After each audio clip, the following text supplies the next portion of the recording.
बिस्मिल्लाहिर्रहमानिर्रहीम अल्हम्दुलिल्लाहि रब्बिल आलमीन। आज का हमारा मौजू नहायत अहम और बाबरकत है और वो है सफ़र के महीने में नमक का सदका। प्यारे भाइयों और बहनों, इस्लाम में सदका देने की बहुत ज़्यादा फजीलत बयान की गई है। जैसा कि नबी करीम सल्लल्लाहु अलैहि वसल्लम ने फरमाया कि सदका बलाओं को टालता है और उम्र में बरकत देता है। सदका करने से ना सिर्फ गुनाहों का कफ़ारा होता है बल्कि अल्लाह ताला की रहमत और मदद नाजिल होती है।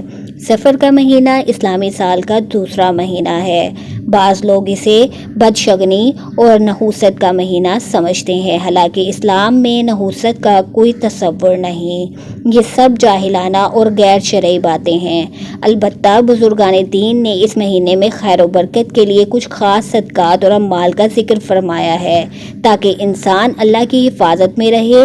इन्हीं में से एक ख़ास और मुजर्रब अमल है नमक का सदका देना।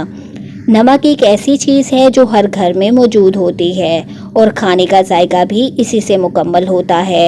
हदीस मुबारका में भी आया है कि आप सल्लल्लाहु अलैहि वसल्लम ने खाने का आगाज़ और इख्तिताम नमक में से करने को पसंद फरमाया। नमक में अल्लाह ताला ने ख़ास शिफा और बरकत रखी है। बुजुर्गान दीन फरमाते हैं कि सफ़र के महीने में किसी गरीब या मुस्तहिक को थोड़ा सा नमक बतौर सदका दे देना बलाओं को दूर करता है, बीमारियों से हिफाजत देता है और शैतानी वसवसों को ख़त्म करता है। इसका तरीका ये है कि आप सफ़ेद साफ़ नमक लेकर किसी मुहताज को दें। चाहे तो इसके साथ थोड़ा सा आटा या चीनी भी दे सकते हैं, लेकिन असल नियत नमक के सदके की हो। इस अमल को हफ्ते में एक बार या 2 बार कर लें और अगर मुमकिन हो तो पूरे महीने में हर मंगल के दिन या जुमेरात के दिन करें, क्योंकि ये दिन सदके के लिए बहुत बाबरकत समझे जाते हैं। जब आप नमक का सदका दें तो दिल में ये नियत करें कि या अल्लाह, इस सदके के वसीले से मेरे घर से बीमारियों, गुर्बत, कर्ज और परेशानियां दूर फरमा और रिस्क में बरकत अता फरमा। ये छोटा सा अमल है मगर इसके असरात बड़े गहरे और हैरत अंगेज हैं।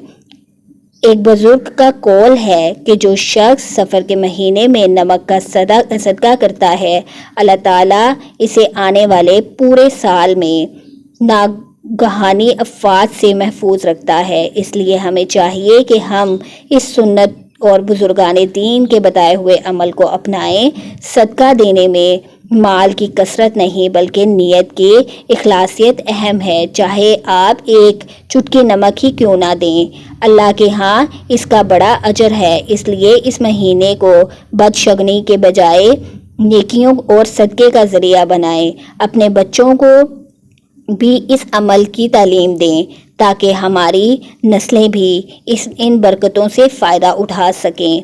आखिर में दुआ है कि अल्लाह ताला हमें सदका देने की आदत अता फरमाए, हमारे घरों को अमन व सुकून का गहवारा बनाए और हर बलाओ मुसीबत से महफूज रखे। आमीन या रब्बुल आलमीन।